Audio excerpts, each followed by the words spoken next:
All right. Thank you for joining me. Thank you for watching. My name is Bird. This is the 24th episode of Financial Independence Retire Early in South Africa. Right. And on this lucky episode number 24, I'm going to be talking about all of the wonderful opportunities that exist on the continent of Africa as it relates to agriculture, farming, and food production.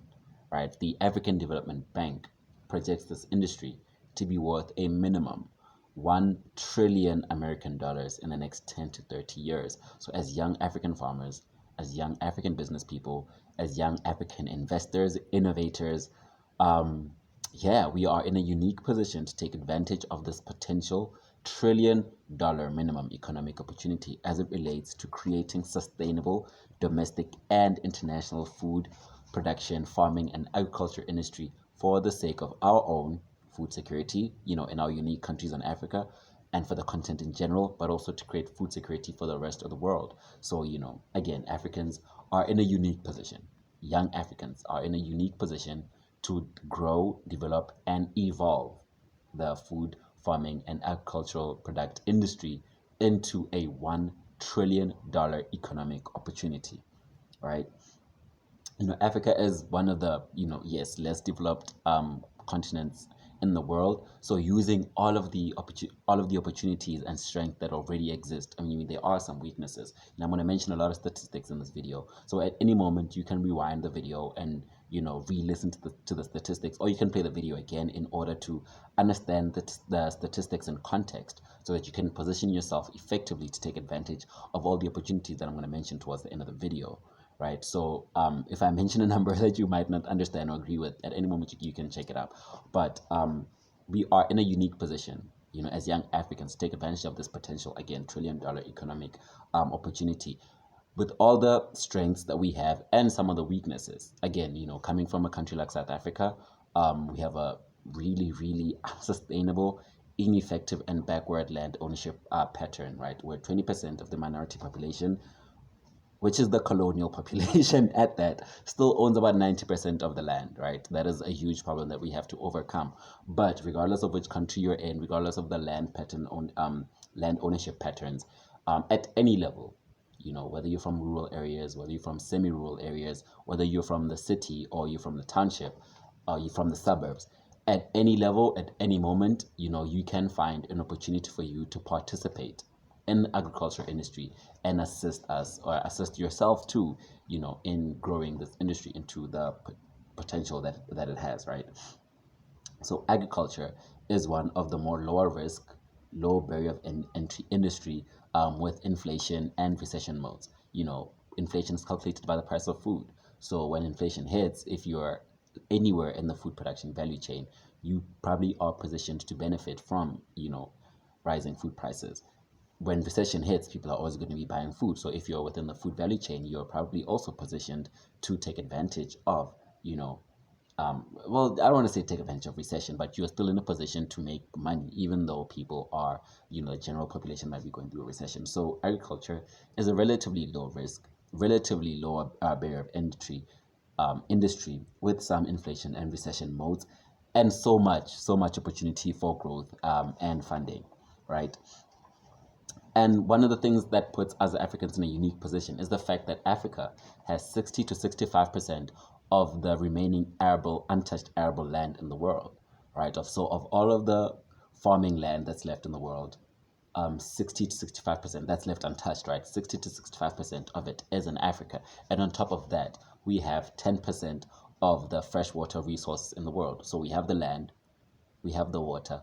All we need now is the people to commit themselves to it, to evolving and again developing, and creating our own green revolution, right, as it relates to food, agriculture, and farming, where we can create food security not only for ourselves in our unique African countries, but for the rest of the world, right? So we have 65% of the arable land, 10% of the freshwater resources, 60% of the population, sub-Saharan Africa, already participates in smallholder farming at some level, right? That's why I say no matter what where you're from as it relates to spatial planning or city planning and spatial planning, and no matter your socio-economic position, if you look hard enough and if you try hard enough, you can find an opportunity for yourself in the food and farming industry, right? So 60% of us already participate in smallholder farming at some level. 50% of the labor is already female. So farming is one of the few spaces. Yes, as as you move higher in rank, there might be less females, but agriculture is one of the most equally balanced ownership and labor gender balanced industries on the continent. So there's a lot of work still to do, but at least we are, already 50% of the labor is female, right? And the opportunity, for the $1 trillion opportunity really, really, really lies in the fact that food demand is about to increase by at least 200% in the next 30 years, right? So not only for food security purposes, but the fact that, population numbers are increasing, one. So the more people we have, whether it's in China, in India, or in other parts of South America or the rest of the world, like America and Europe, the fact that population is increasing means that there's a higher demand for food, right? More people, more mouths to feed, more food is demanded, right? But not only that, the fact that so many countries and continents, like countries in Asia, right, India, even in Africa, we're going to move so many people. I mean, the African population is young, number one, right? And which only means we're going to continue reproducing, right? So more people, more mouths, more food is needed. But not only is the population numbers going to grow in Africa and the rest of the world, but the more people we move out of poverty into the working and middle class. So the more people you move out of poverty into the middle class, the more they're going to consume. It's a given, right? The more money you have, the more food you will buy, right? I mean, the poorer you are, you probably have food insecurity. So the first thing you're going to do when you get more money is buy food. And even if you move up socioeconomic ladder, you're going to consume more. So that is just another opportunity, right, for food demand. That's why I'm saying that food demand is about to increase by at least 200% in the next 30 years in the world, right? So the fact that we have 65% of the land and 10% of the water, we are again in a unique position to feed not only ourselves but the rest of the world. So the same way that China is the manufacturing center of the world, Africa can become the farming, agriculture, and food production center of the world, and all of these opportunities exist within the entire value chain, right? From the moment you plant the tomato seed in the sand, and fertilize it and water it and everything, to the moment that it is bought in a store, or the moment that tomato sauce is bought in a store or ordered online, that entire value chain has a lot of economic opportunity, right? Whether it's the infrastructure, building the roads, building the stores, whether it's funding the farmer, whether it's becoming, a seed specialist, like I said, if food production is going to increase by 100% or by 200%, at least we're going to need 8 times the fertilizer, right? So fertilizing manufacturing also has to increase. We're going to need 6 times the seeds, right? So seed specialists, botanists, agricultural economists, all of these people are going to have to step up. We're going to need 3 times the pesticides. So chemists, right? Agricultural chemists and chemists in general, they're also going to need to stand up. So step up. So the entire value chain, right, has so much opportunity for growth. And the fact that, again, we are so underdeveloped, meaning there's a technological backlog, right? There's so much room for technological improvement. So even people who work in the tech center can take advantage of the agri-tech opportunities that exist, right? So whether it's drones for precision agriculture, whether it's solar powered cold storage, right? Whether it's, digitization by the using of satellite imagery, whether it's mobile devices, that people need in order to farm efficiently, whether it's applying AI and data analytics, whether it's precision equipment, all of these industries, right? Whether it's in tech or in finance, it's in agri-tech or in farming, in the value chain, in civil engineering, there is so much opportunity, right? For a lot of people, for a lot of us, if we are to effectively develop the value chain of food, farming, and agriculture, we can touch so many other industries, and the $1 trillion opportunity can actually become a $2 trillion opportunity. So farming and food production and agriculture are such a huge opportunity for wealth creation, for income,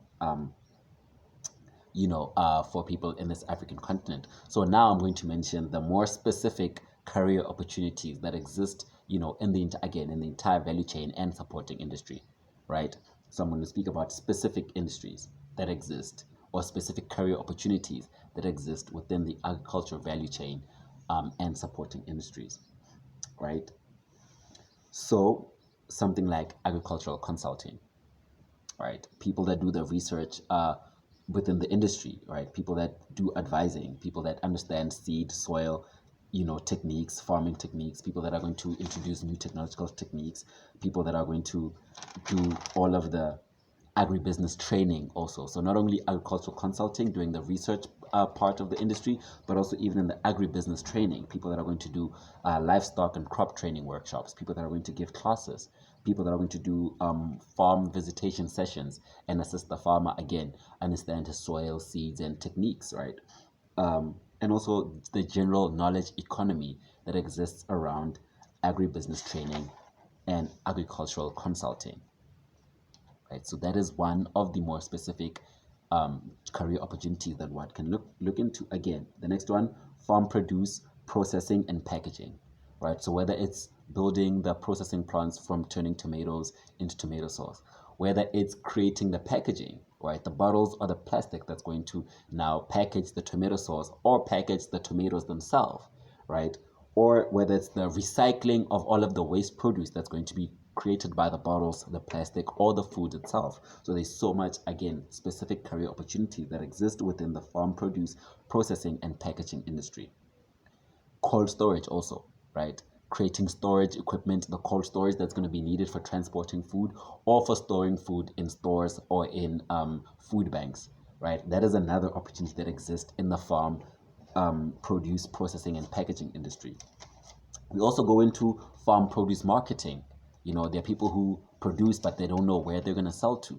So you link your farmer to the store, you link the farmer to the restaurant, you link the farmer to the hotel, you link the farmer to the sea cruise people that need food. So there's so many opportunities as relates to farm produce marketing, and even just as relates to creating adverts, the typical advertising and marketing industry that we know, right? So there's, again, opportunity as relates to linking production to buyers, all kinds of buyers, hotels, restaurants, retail chains, sea cruise people that need food. So there are specific opportunities within the farm producing marketing and sales aspect of the value chain.